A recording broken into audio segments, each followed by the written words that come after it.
평안하셨습니까? 예배를 지난 삶으로 우리 신앙이 자라기를 소망하며 오늘도 인사드립니다. 오늘은 6월 8일 월요일이죠. 우리가 함께 살펴볼 말씀은 고린도전서 5장입니다. 1절부터 13절까지 말씀을 우리 함께 읽겠습니다. 너희 중에 심지어 음행이 있다함을 들으니 그런 음행은 이방인 중에서도 없는 것이라. 누가 그 아버지의 아내를 취하였다 하는도다. 그리하고도 너희가 오히려 교만하여져서 어찌하여 통하니 여기지 아니하고 그 일 행한 자를 너희 중에서 쫓아내지 아니하였느냐. 내가 실로 몸으로는 떠나 있으나 영으로는 함께 있어서 거기 있는 것 같이 이런 일 행한 자를 이미 판단하였노라. 주 예수의 이름으로 너희가 내 영과 함께 모여서 우리 주 예수의 능력으로 이런 자를 사탄에게 내어주었으니 이는 육신은 멸하고 영은 주 예수의 날에 구원을 받게 하려 함이라. 너희가 자랑하는 것이 옳지 아니하도다. 적은 누룩이 온 덩어리에 퍼지는 것을 알지 못하느냐. 너희는 누룩 없는 자인데 새 덩어리가 되기 위하여 묵은 누룩을 버리리라. 우리의 유월절 양 곧 그리스도께서 희생되셨느니라. 이러므로 우리가 명절을 지키되 묵은 누룩으로도 말고 악하고 악의에 찬 누룩으로도 말고 누룩이 없이 오직 순전함과 진실함의 떡으로 하자. 내가 너희에게 쓴 편지에 음행하는 자들을 사귀지 말라 하였거니와 이 말은 이 세상에 음행하는 자들이나 탐하는 자들이나 속여 빼앗는 자들이나 우상 숭배하는 자들을 도무지 사귀지 말라 하는 것이 아니니 만일 그리하려면 너희가 세상 밖으로 나가야 할 것이라. 이제 내가 너희에게 쓴 것은 만일 어떤 형제라 일컫는 자가 음행하거나 탐욕을 부리거나 우상 숭배를 하거나 모욕하거나 술 취하거나 속여 빼앗거든 사귀지도 말고 그런 자와는 함께 먹지도 말라 함이라. 밖에 있는 사람들을 판단하는 것이야 내게 무슨 상관이 있으리오마는 교회 안에 있는 사람들이야 너희가 판단하지 아니하랴. 밖에 있는 사람들은 하나님이 심판하시려니와 이 악한 사람은 너희 중에서 내쫓으라. 아멘. 고린도전서 5장은 가정의 윤리이기도 하고 개인의 윤리로 우리가 여기기도 하는 음행의 문제를 다루고 있습니다. 우리 사회는 이것을 개인의 문제로 다루기를 원하죠. 이제 법적으로도 이 문제는 개인의 문제로 이제 취급되고 있습니다. 그래서 개인의 자유를 이야기할 때 성적 자유를 포함해야 된다고 주장하는 분들이 많이 있죠. 그래서 이제 개인이 성적 자기 결정의 권한, 성 정체성에 대한 것뿐만 아니라 성적 즐거움을 추구하는 데 있어서 성인이라고 할 때 자유롭게 그 즐거움을 추구할 수 있다고 생각을 하는 겁니다. 그래서 이 문제를 공적인 영역에서 다루는 것을 조심스럽게 생각하죠. 개인의 자유를 침해하는 것이다라고 보기 때문에 그렇습니다. 네, 성경은 이 문제를 다루고 있다는 거죠. 구약 성경도 마찬가지입니다. 모세오경, 이제 율법 하나님의 법을 다루는 모세오경에도 성적인 문제가 중요하게 언급되어 있죠. 신약 성경 곳곳에도 마찬가지고 고린도전서 5장도 이 문제를 다루고 있습니다. 고린도전서 5장에는 구체적인 사례, 구체적인 항목을 언급하면서 이 문제를 취급하고 있죠. 네, 1절을 보면은 고린도 교회에 있었던 음행의 문제가 무엇인지 우리가 발견할 수 있습니다. 너희 중에 심지어 음행이 있다함을 들으니 그런 음행은 이방인 중에서도 없는 것이라.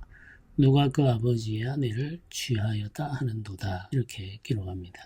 네, 고린도 교회에 음행이 있다. 심지어라고 하는 말을 썼죠. 이건 강조죠. 이런 죄까지 교회에 있단 말인가? 이런 의미인 거죠. 네, 고린도 교회에 있는 음행의 종류는 이방인 사회에서도 발견되지 않는 것이다. 이렇게 지금 말함으로써 이 죄가 가지는 심각성을 한 번 더 강조하고 있습니다. 네, 어떤 죄냐? 아버지의 아내와 간음한 죄를 말하고 있습니다. 아버지의 아내라고 표현하는데 이 아버지의 아내는 친모를 말하는 것이 아니고 계모를 말하는 것입니다. 로마 사회는 법적으로 일부 일처 제도를 유지해 왔습니다. 이 말은 법적으로 인정받는 아내는 한 명일 수밖에 없다는 이야기죠. 이제 아버지의 아내가 있다라고 하는 말은 사별한 이후에 재혼을 했거나 아니면 이혼을 한 이후에 재혼을 함으로써 얻는 아내를 말합니다. 그러면은 이 어머니와 가늠한 이 아들은 전처의 아들이 되는 거죠. 네, 이제 로마 사회는 일부 일처 제도를 중요하게 생각을 했지만 이혼에 대해서는 상당히 관대한 태도를 취했습니다. 결혼 예식을 할 때 예식에 서약을 하게 되는데 이 서약의 종류가 나누어집니다. 굉장히 무거운 서약을 하게 되면 이혼이 거의 불가능할 정도로 어렵습니다. 이건 이제 완전한 동맹을 의미하는 거죠. 사실 이제 로마 사회의 결혼이라고 하는 것은 정치적인 동맹의 의미가 있습니다. 특히 귀족들의 상황에서 그렇죠. 이 법이라고 하는 것은 로마 사회의 귀족들의 삶을 규제하는 것이기 때문에 정치적 동맹의 성격이 강한데 어떤 동맹은 이혼이 불가능한 약속으로 취급이 됩니다. 대부분의 경우에는 적법한 절차를 따르고 주고받을 것을 주고받으면 이혼할 수가 있습니다. 그것은 불명예, 명예를 잃어버리는 일로 여기지 않았던 거죠. 필요에 의해서 이혼을 하기도 하고 결혼을 하기도 한다는 말이죠. 고린도전서 5장에 이 어머니의 아버지의 아내가 사별한 이후에 재혼한 여인인지 혹은 이제 이혼한 이후에 재혼한 여인인지는 명확하게 구별되지 않습니다. 분명한 것은 법적인 지위를 가지고 있는 아내라고 하는 것이죠. 법적 지위를 가지고 있는 아버지의 아내와 가늠한 사람이 교회 회원 중에 있었다. 이렇게 지금 이야기합니다. 아버지의 아내와의 간음은 로마 사회에서 금기시되고 있는 겁니다. 왜냐하면 로마 사회는 철저한 가부장제를 강조하고 있기 때문입니다. 가부장의 권위를 굉장히 중요하게 생각하고 그 가족들, 아들에 대해서도 마찬가지죠. 가부장이 법적인 지배력을 행사할 수가 있습니다. 그런데 아버지의 아내를 아들이 취했다라고 하는 것은 아버지의 권위에 도전하는 것으로 여겨졌습니다. 이건 질서의 전복을, 붕괴를 의미하는 거죠. 그래서 로마 사회에서 금기시하는 일 중에 하나가 바로 아버지의 아내와의 간음입니다. 그런데 이런 일을 행한 사람이 교회 회원 중에 있었다는 이야기죠. 이 일이 왜 문제가 되느냐면 이 일은 하나님의 법을 어긴 것으로 문제가 될 뿐만 아니라 사회적으로도 문제가 되는 겁니다. 로마 사회에서 교회가 부도덕하고 불법적인 사람들의 모임으로 인식될 가능성이 굉장히 큰 문제인 거죠. 그렇기 때문에 이 문제는 사실은 심각하게 다룰 수밖에 없는 겁니다. 그런데 고린도 교회는 이 문제를 진지하게 취급을 하지 않았던 거죠. 그냥 방치해버렸거나 아니면 심지어는 이와 같은 죄를 지은 사람을 보호하려고 했던 것으로 보입니다. 이 절이 이렇게 기록하죠. 그리하고도 너희가 오히려 교만하여져서 어찌하여 통한이 여기지 아니하고 그 일 행한 자를 너희 중에서 쫓아내지 아니하였느냐 이렇게 표현하고 있습니다. 질문이죠. 쫓아내지 아니하였느냐라는 말은 쫓아내었어야만 했다 이런 뜻입니다.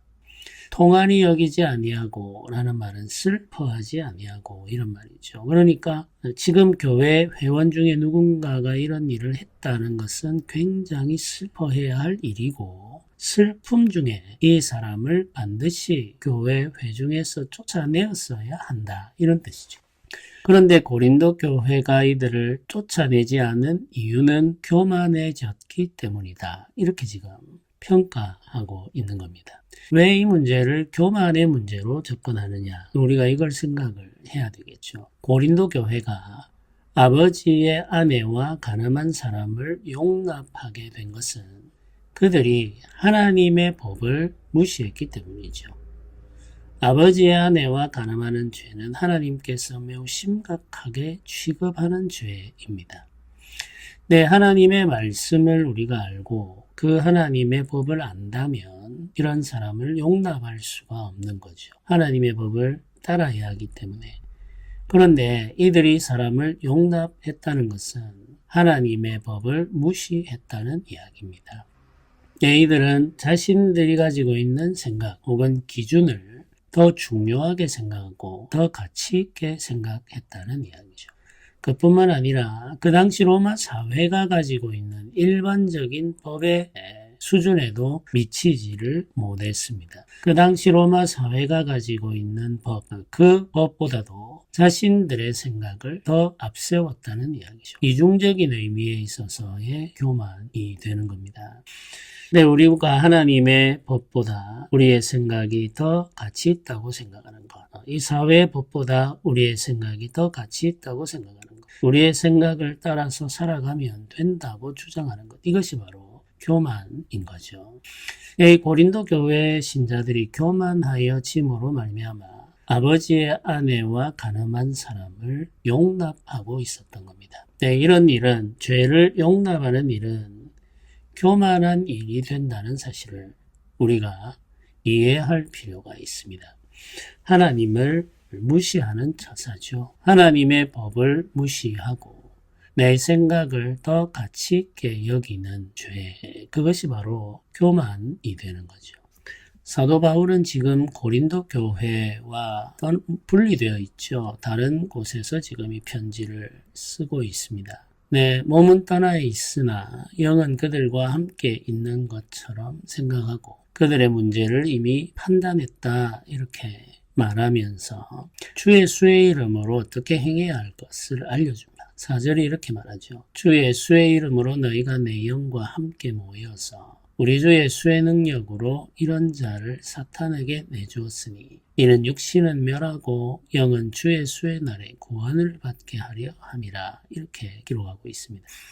이런 자를 사탄에게 내주었다. 이 표현은 뭐냐면 출교했다, 이런 의미입니다. 교회 회중에서 쫓아내다, 이런 말이죠. 출교함으로써 이 사람과의 교제를 단절해 버리는 겁니다. 네, 출교는 교회가 범죄한 사람에게 내릴 수 있는 최후의 법입니다. 최고의 법이기도 하죠. 벌 중에 가장 무거운 벌이기도 하고 벌 중에서 가장 마지막에 선택하는 벌이기도 합니다. 출교하게 되면 그 이상 이제 우리가 선택할 수 있는 벌이 없죠. 왜냐하면 이제 더 이상 이 사람은 우리와 함께한 형제가 아니다라고 선언한 것이기 때문에 그렇습니다. 출교는 무서운 벌이죠. 이 사람을 하나님의 백성으로 여기지 않겠다라고 하는 선언이기 때문에 그렇습니다. 그런데 모든 교회의 벌, 권징은 모두 다 회개와 돌이킴을 목적으로 하고 있습니다. 이 사람을 출교하는 것은 그냥 이 사람을 지옥에 던져버린다, 이런 의미가 아니고 출교함으로 말미암아 그가 깨닫고 돌이키기를 바라는 마음에서 벌을 주는 거죠. 그래서 지금 이제 이런 자를 사단에게 내주었으니 이는 육신은 멸하고 영은 주 예수의 날에 구원을 받게 하려 함이라, 이렇게 말하지 않습니까? 육신은 멸하고 라는 말은 죄의 본성에 길들여져 있는 그 육체를 멸한다, 이런 뜻입니다. 육신을 멸함으로 말미암아 이 사람이 다시 회개하고 돌이키게 하려는 거죠. 그래서 마지막 날에 그가 구원을 받게 하려는 것이 이 징계의 목적이라는 사실을 분명하게 알려주고 있는 거죠. 권징이라고 하는 것은 굉장히 중요한 것입니다. 나라의 법이 서야 나라가 바로 다스려지듯이 교회도 마찬가지죠. 교회가 법이 서야만 교회가 바로 다스려집니다. 모든 것을 처벌로 해결하려고 하는 것은 좋은 방법은 아니죠. 그러나 마땅히 처벌해야 할 죄에 대해서 처벌하지 못하는 것도 심각한 문제가 된다는 사실을 이해할 필요가 있습니다. 오늘날 교회가 권징하기가 참 어렵죠. 왜냐하면 교회가 너무 많기 때문에 그렇습니다. 교회가 많으니까 사람들은 자기가 원하는 대로 교회를 선택하여 갈 수 있다고 생각하는 거죠. 굳이 내가 이 교회에서 벌을 받으면서까지 이 교회에 머물러 있을 필요가 있다고 생각하지 않는 겁니다. 변화와 성장이 일어나지 않는 이유도 여기에 있습니다.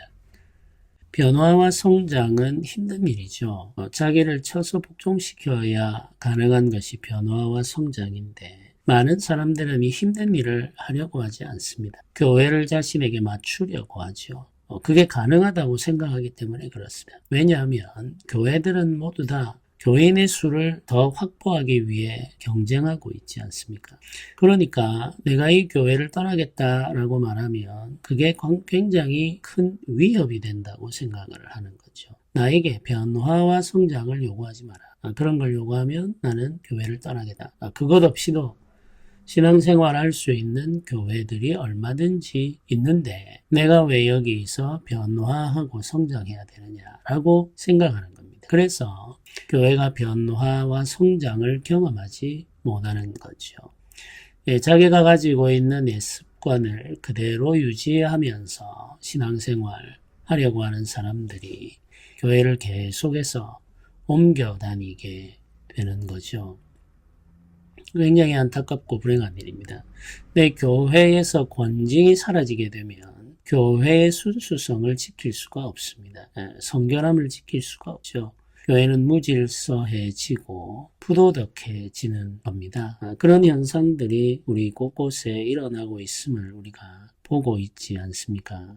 이제 사도 바울은 권징의 필요성과 권징의 의미를 고린도전서 5장에 설명하고 있는 거죠. 음행의 죄를 지은 사람을 두고 권징의 필요성과 권징의 의미를 설명하고 있습니다. 우리가 중요하게 살펴보고 또 마음에 담고 또 교회를 지키기 위해서 권징하는 교회로 자라갈 필요가 있겠죠.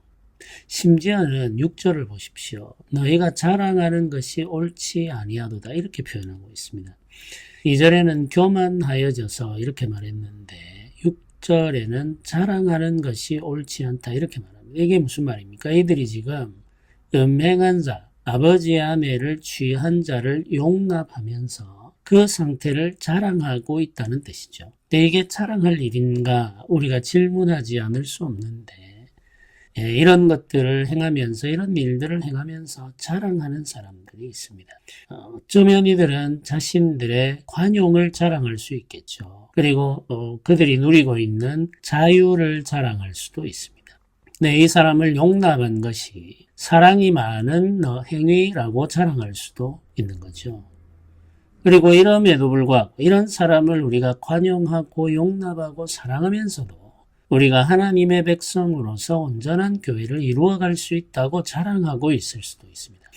여러 가지 자랑의 마음이 그 속에 있는 거죠. 다른 측면에서는 이런 사람을 용납하면서 스스로 지혜 있는 자라고 자랑하고 있는 사람들도 있겠죠. 이 자랑이 옳지 않다 이렇게 비판하고 있습니다.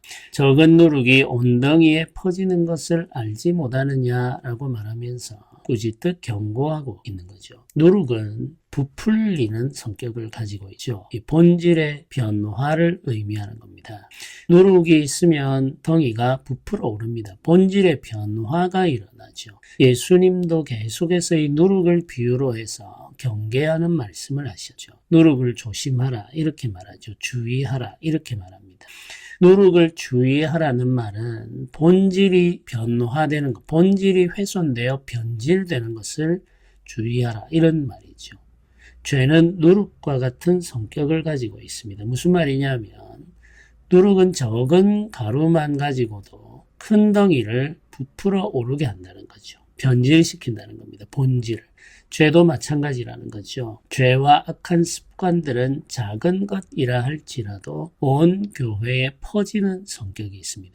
그러니까 작은 것, 한 사람의 죄라고 해서 그것을 가볍게 다루어서는 안 된다는 거죠. 그 작은 누룩이 온덩이를 변질시키기 때문에 누룩을 조심하고 주의해야 한다는 겁니다. 이게 이제 6월절 절기를 지킬 때 6월절 절기와 이어지는 절기를 무교절이라고 하는데 누룩 넣지 않은 떡을 빵을 먹지 않습니까? 이 누룩을 사용하지 않는 이유가 뭐냐면 이 죄에 대한 경계 때문입니다. 죄를 경계하고 조심하는 것은 교회가 항상 가지고 있어야 할 경건한 태도라는 사실을 예수님도 강조하셨고 사도들도 강조하고 있는 거죠. 누룩 없는 빵처럼 순전하고 거룩하고 정결해야 된다는 겁니다. 그러려면 죄에 대해서 예민한 감각을 가지고 있어야 하고 이 죄를 제거하려는 열심이 필요해지는 거죠. 네, 고린도 교회는 교만하고 자랑하는 마음 때문에 죄를 용납하고 관용하는 태도를 주장하고 또 보였다는 이야기죠. 9절에 이런 표현이 나옵니다. 내가 너희에게 쓴 편지에 음행하는 자들을 사귀지 말라 하였거니와 라고 말하죠. 이거 너희에게 쓴 편지는 어떤 편지인가? 이 고린도 전서를 말하는 것은 아닙니다. 그러니까 고린도 전서 이전에 사도 바울이 고린도 교회에 보낸 편지가 있었다는 의미가 되겠죠. 성경에는 지금 고린도 전서와 고린도 후서 두 개의 서신이 포함되어 있지만 실제로 사도 바울이 고린도에 보낸 편지는 이보다 더 많다는 사실을 우리가 알 수 있는 거죠. 고린도전서 이전에 보내진 편지가 있다는 사실은 구절이 확인을 해주고 있습니다. 거기에 음행하는 자들과 사귀지 말라고 하는 교훈이 이미 주어져 있었다는 이야기죠. 이 말을 사람들이 오해하였는데 어떻게 오해했냐면 음행하는 자를 사귀지 말라고 하면 우리가 이 세상에 음행하는 자들이 얼마나 많으냐. 로마 사회가 법적으로 일부 일처제를 유지하고 있었지만 실제로 귀족 남성들이 여인들과 자유롭게 연애하고 교제하고 교류하는 것을 수치로 여기지는 않았습니다. 성적 순결에 대한 요구가 아니죠. 일부 일처제는. 그냥 법적으로 한 남자와 한 여인을 부부로 인정한다는 거죠. 이거는 정치적인 결합을 의미하는 겁니다. 네, 도덕적, 성적 순결은 로마인들의 개념 속에 없습니다. 아버지의 아내를 범하는 것은 철저하게 규제하죠. 그건 가부장의 권위를 지키기 위한 조치이지 성적 순결을 목적으로 하는 제도는 아니란 말이에요. 그러니까 로마인들 사회 속에서 이 성적인 자유는 굉장히 보편적으로 주어져 있었습니다. 그런데 그렇다면은 우리가 음행하는 자들과 사귀지 않으려면 로마 사회에서 살 수가 없는 거죠. 이런 말로 이제 바울의 가르침을 오해하면서 비판하는 자들이 있었다는 거죠. 그래서 다시 설명을 하는 겁니다. 세상 사람들과 완전히 사귀지 말라는 뜻이 아니다. 믿는 자들 중에 음행하는 자가 있다면 그 사람과 사귀지 말라는 뜻이다. 이렇게 지금 다시 풀어 설명하고 있는 거죠. 말이나 글이나 오해할 가능성이 많죠. 오해할 수도 있고 왜곡할 수도 있습니다. 자신들의 생각을 유지하고 혹은 강화하기 위해서 누군가의 말이나 글을 왜곡하는 거죠. 의도적으로. 부정적인 의미를 부각시키기 위해서 왜곡하는 일들을 하고 있는 거죠. 고린도 교회 사람들 중에 그런 사람들이 있었음을 우리가 알 수가 있습니다. 고린도전서는 그리스도인들 중에 범죄한 자들, 특별히 성적인 죄를 지은 자들을 가볍게 대하지 말고 반드시 이들을 벌하여서 경계를 삼으라고 알려주고 있습니다. 교회가 치명적인 죄들을 어떻게 대해야 할지를 알려주는 거죠.